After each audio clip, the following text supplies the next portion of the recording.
The last thing that we're going to look at in chapter 4 is we're going to look at something called the coefficient of determination. Right, so we see the word coefficient. Notice that it's not the first time we've used it in this chapter. Right? We talked about our correlation coefficient before. This coefficient of determination is directly related to our correlation coefficient. Notice that it is being given to us by r squared. Right? So we're literally taking our r value that we had from before, our correlation coefficient, and we're squaring it. We're multiplying it by itself. This is going to give us the proportion of total variation in the response variable that is explained by the explanatory variable x.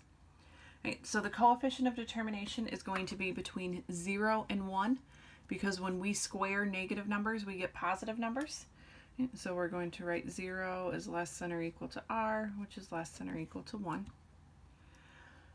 The coefficient of determination is usually converted to a percentage.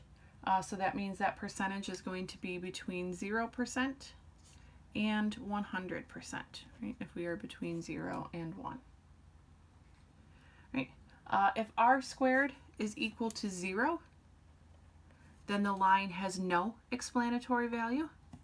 If r squared is equal to 1, the line explains 100% of the variation in the response variable. If the association is linear, the larger the coefficient of determination, the larger the r squared value is, the smaller the variation or scatter about the regression line, and the more accurate the predictions tend to be. So what our coefficient of determination gives us, it gives us a way to decide whether or not our predictions are going to be accurate, and give us a better idea of the amount of variation or scatter, and as much of the variation in y that can be explained by our variable x.